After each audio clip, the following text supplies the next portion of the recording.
Welcome to the House of Chandra. I'm your friend Robyn, and you're tuned into Echoes with Robyn.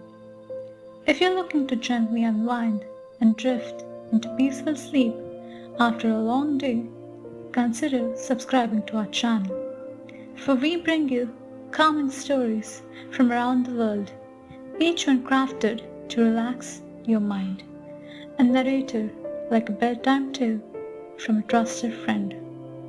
So, as your head sinks into a comfy pillow, let me take you to a time beyond the modern noise and to a place called the ancient Greece. Have you ever fallen in love? Many of us would say yes, but how many have truly known love in all its beauty, pain, and quiet surrender? To love someone or something with all your heart, knowing it may never be returned, and to finally surrender, not a choice, but fate that leaves behind only silence and stillness. Love is powerful. It takes great courage to offer it, knowing well that it might not end happily. Even gods, powerful as they are, cannot escape the twisted hands of fate.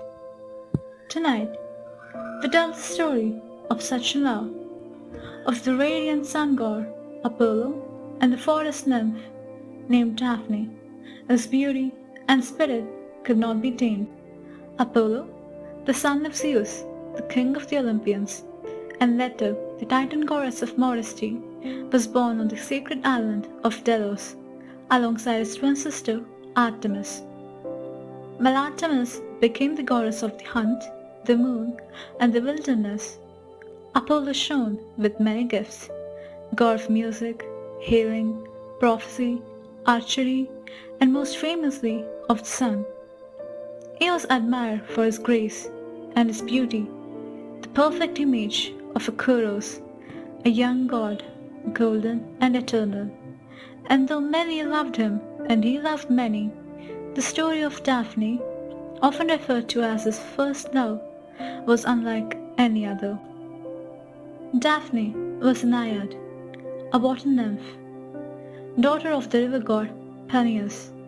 She was radiant, skin soft as petals, hair long and flowing like a lush stream. Her beauty stirred hearts, even among the gods. Yet Daphne was not like the others. She yearned for solitude, for wildness, for freedom. She had pledged herself to the goddess Artemis, vowing to remain untouched, to stay pure, wild, and free, just like the forest that she wandered. Her father longed for grandchildren, but Daphne pleaded him to let her remain unmarried, and he lovingly agreed. Meanwhile, Apollo had just slain the great serpent Python, guardian of the oracle of Delphi. Apollo led a fierce battle at Delphi against the Python, and he emerged victorious, becoming the new guardian of the oracle of Delphi. This victory filled him with pride. As he returned, still gripping the bow that felled the beast, he came across Eros, the mischievous god of love. Apollo mocked him.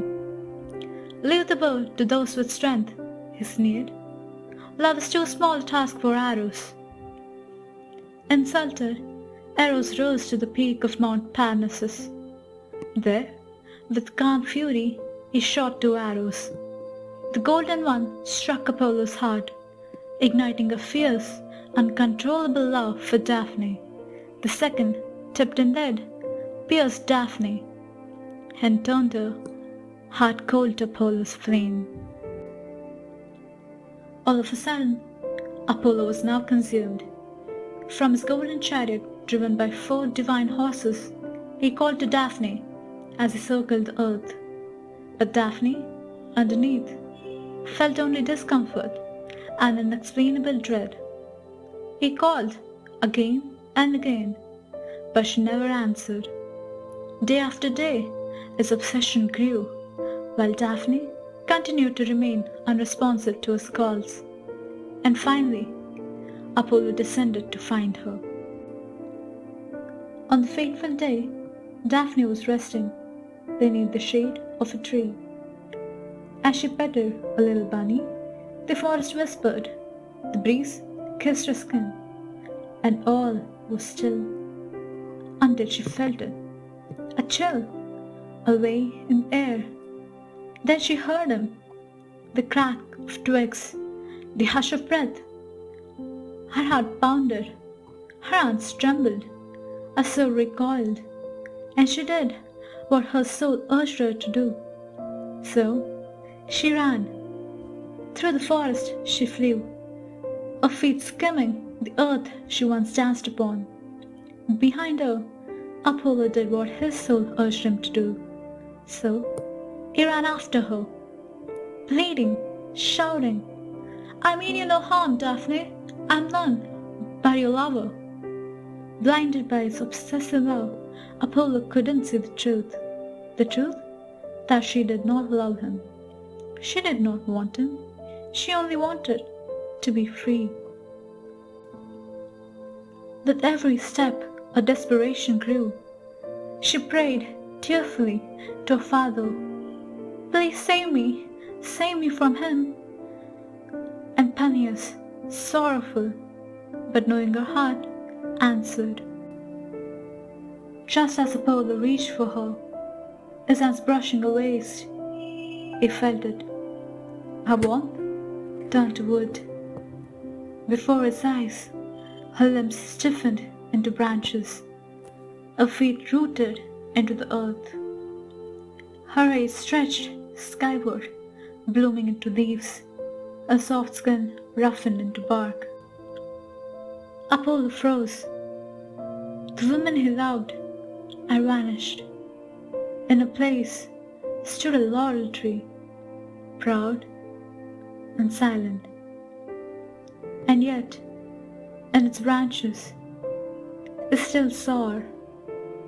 Her eyes closed in peace, not sorrow. In the stillness, he found not rejection, but release. She had returned to what she loved the most, nature, freedom, herself. Grief-stricken, but filled with awe, Apollo approached the tree. He pressed his cheek against its bark. He whispered, "You will not be forgotten." And so, to honor her, he made the laurel a sacred tree, its leaves a crown for heroes, a symbol of wisdom, courage, and peace. From that day on, he wore the laurel not as a token of lost love, but as a tribute to Daphne's spirit, unbroken and pure, even in her sacrifice. Let this story remind us, true love does not seek to possess, it honors, and when needed, lets go. And in that letting go, there can still be silence, there can still be stillness. As you find yourself on the gentle edge of sleep, I'll leave you with one final thought. Within the silence and stillness of your own love story, what reminded you that the love you've been searching for, and someone or something else, was always within you, waiting to be seen? That's right. It's always been the love within yourself, for yourself. Share your thoughts in the comments below. And as always, I've been your friend, Robyn. Good night.